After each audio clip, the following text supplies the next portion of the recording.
तो दोस्तों आज हम बात करेंगे growth of a current in LR circuit. इसके लिए हम सबसे पहले एक सर्किट ड्रॉ करेंगे जिसमें कि हमारा एक इंडक्टिव कॉइल जिसका इंडक्टेंस आर एल हो और साथ ही साथ एक रेजिस्टेंस आर हो। तो अब देखिए हम लोग सर्किट ड्रॉ करने जा रहे हैं। ये देखिए यहाँ मैंने ये एक बनाया इंडक्टिव कॉइल जिसका इंडक्टेंस को हम एल कहेंगे और यहाँ पर हम एक बनाएंगे रेजिस्टेंस जिसको हम आर से डिनोट करेंगे। ये देखिए ये हमने एक टर्मिनल बनाया, टर्मिनल 1। यहाँ पर ये हमने स्विच के रूप में दे रखा है और ये देखिए नीचे वो चीज़ हम यहाँ पर एक बैटरी कनेक्ट करेंगे हमारी। ये हमने एक और बनाया टर्मिनल 2। ये है इसका यहाँ पर हम एल कहेंगे, इसको हम आर कहेंगे रेजिस्टेंस को, और ये हमारा बेसिकली स्विच की तरह काम करेगा। सो ये हमारा positive side of the battery और ये हमारा negative side of the battery. अब सबसे पहले हम एक काम करेंगे, इलेक्ट्रिकल कनेक्शन प्रोवाइड करेंगे इस सर्किट को चलाने के लिए।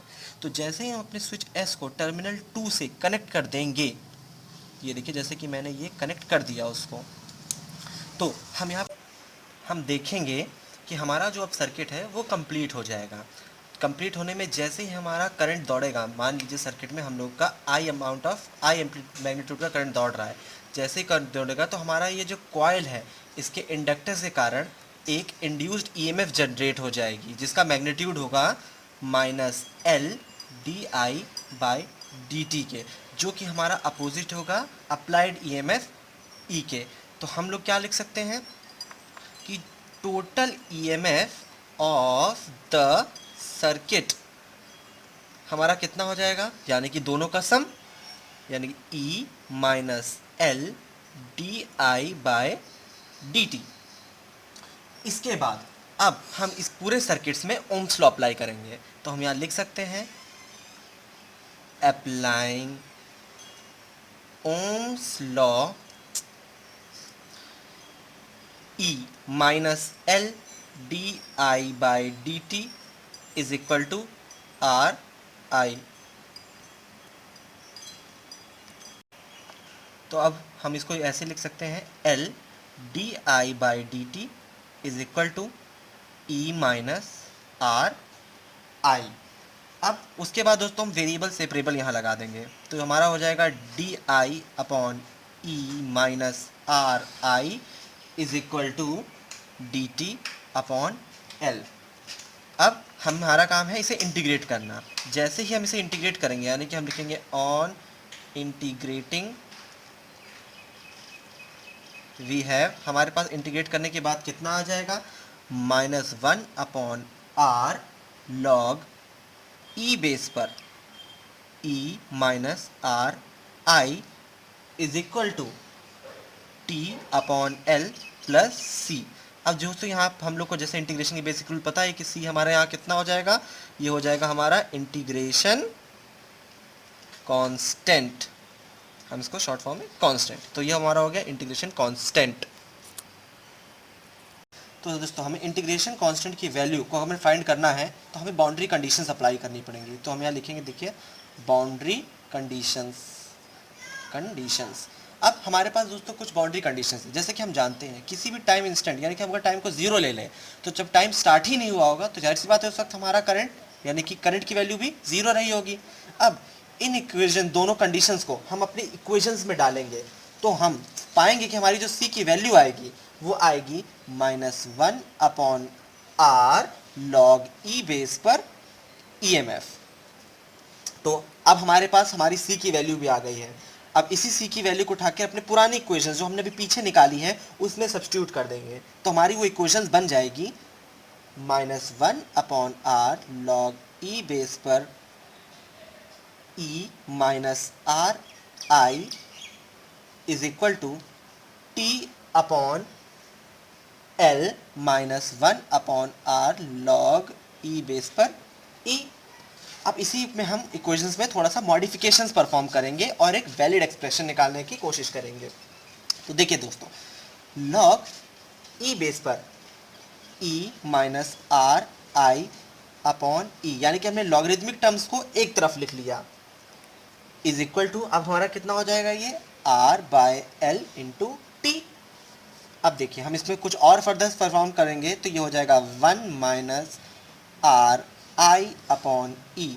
अब जैसे हम लॉग को राइट हैंड साइड भेजेंगे तो ये ई टू द पावर में कन्वर्ट हो जाएगा।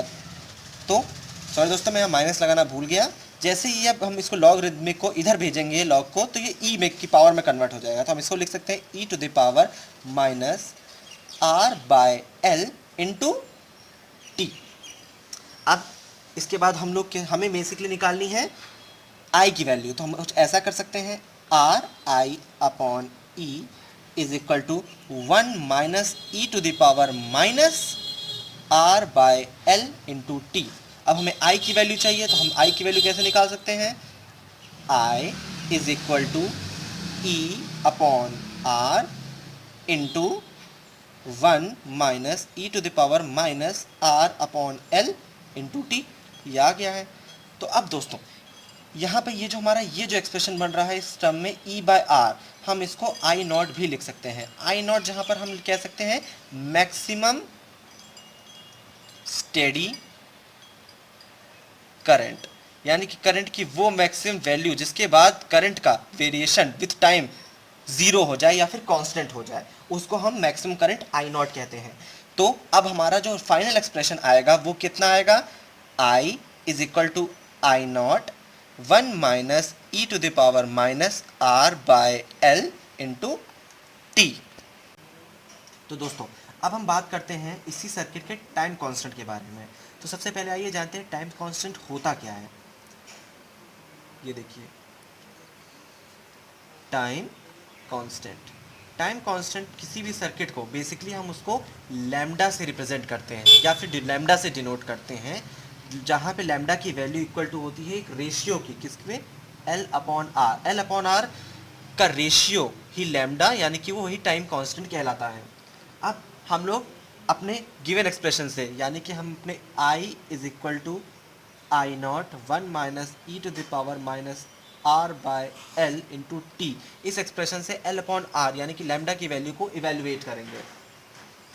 तो अब हम अपने इक्वेशंस में एल अपॉन आर को, यानी कि एल अपॉन आर को हम लोग लैम्डा सब्स्टिट्यूट कर देते हैं। तो हमारी इक्वेशन है वो किस फॉर्म में आ जाएगी, I is equal to I naught 1 minus E to the power minus T upon lambda, इस फॉर्म में आ गई, जहाँ पर हमारा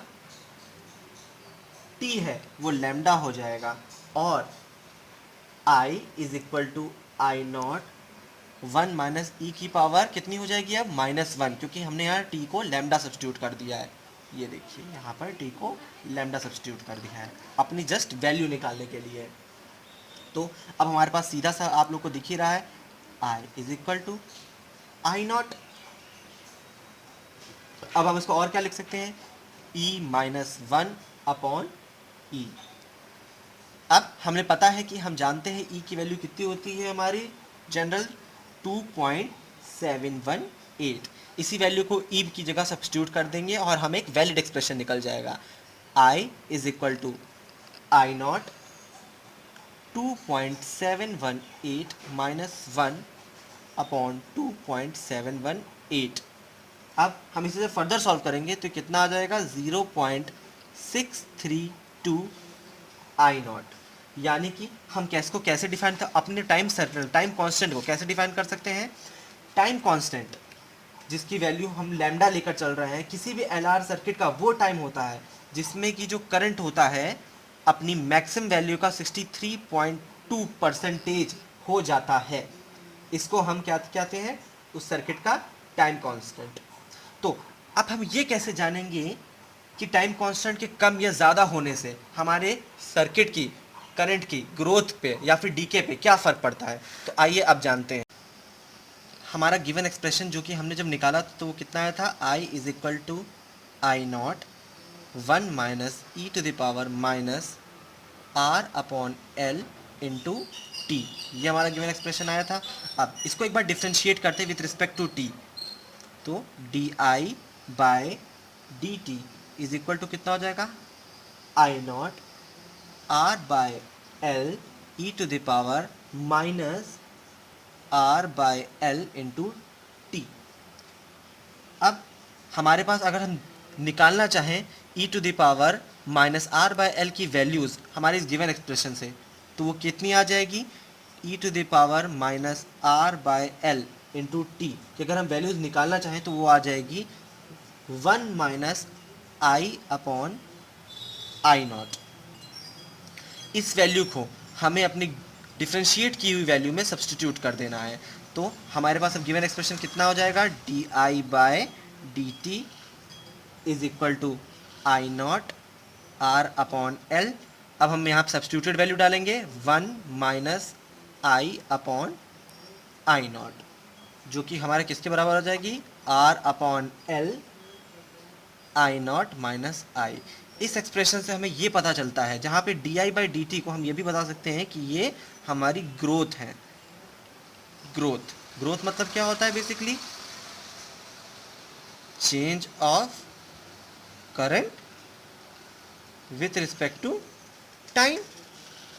इस एक्सप्रेशन से हम लोगों ने क्या जाना कि जितनी हमारे टाइम कांस्टेंट की वैल्यू छोटी होगी, करंट हमारा उतनी ही जल्दी ग्रो कर देगा, मींस उतनी ही जल्दी करंट अपनी मैक्सिमम वैल्यू तक पहुंच जाएगा। अब हम आप लोग को एक ग्राफ बना के बताते हैं, टाइम कांस्टेंट का एक ग्राफ बनाएंगे जिसमें कि आपको ये बातें और अच्छे से समझ में आएंगी। तो दोस्तों अब ये देखिए, यहाँ पे मैं ग्राफ बनाने जा रहा हूँ। ये देखिए मैंने यहाँ पर एक ग्राफ बनाया, किसके किसके बीच में, करंट वर्सेस टाइम के बीच में, जहाँ पर हम एक्स एक्सिस पे अपना टाइम दिखाएंगे एंड वाई एक्सिस पे क्या दिखाएंगे, करंट दिखाएंगे आई नॉट। दोस्तों यहाँ जो आई नॉट है ये हमारी मैक्सिमम करंट है, जिसकी जैसे कि हम पहले भी जान चुके हैं इस बात को। अब हम लोगों ने देखा कि हमारा जो गिवन एक्सप्रेशन था वो क्या था, I is equal to I naught 1 minus E to the power minus R by L into T, ये था। यानी कि जो भी हमारी ग्रोथ हो रही है वो एक्सपोनेंशियल फॉर्म में हो रही है। एक्सपोनेंशियल फॉर्म में ग्रोथ होने का मतलब हमारा जो ग्राफ होगा वो कुछ ऐसे होगा, 0 से इसकी वैल्यू ऐसे करेगी। अब देखिए दोस्तों, हम आपको बताते हैं टाइम कांस्टेंट यहाँ पर आता कैसे है। तो देखिए यहीं कहीं 0 से लेकर मैक्सिमम वैल्यू के बीच में कहीं ना कहीं हमारा 0.63 आई नॉट लाई करेगा। और ये जो पॉइंट होता है दोस्तों, जो कि मैं आपको देखिए अलग कलर के पेन से दिखाता हूँ, ये देखिए ये जो हमारा पॉइंट है यही बेसिकली टाइम कांस्टेंट होता है। ये देखिए टाइम है, यहाँ पर हम क्या लिख सकते हैं, टी को लैम्डा, जिसकी वैल्यू हमने आपने पहले कितनी बताई थी, एल अपॉन आर का रेशियो। तो यहाँ पर आप ये लोग देख ही सकते हैं। और ये जो हमारी सबसे टॉप है ये क्या है हमारा, ये है हमारा मैक्सिमम करंट। दोस्तों ग्राफ बनाते वक्त इस बात का ध्यान हमेशा रखें कि ये जो आपका जो करंट की ग्रोथ हो रही है वो कभी भी आई नॉट को पूरी तरह से नहीं छुएगी। और ये जो आपका जा ही रहा है ये आपको इजीली पता ही ये क्या है, ये क्या रिप्रेजेंट कर रहा है, growth of current in LR circuit. तो दोस्तों ये थी हमारी आज की वीडियो। अगर आपको हमारा वीडियो पसंद आई हो तो इसे लाइक शेयर करना ना भूलें, और साथ ही साथ दोस्तों हमारे चैनल को भी सब्सक्राइब करना मत भूलें।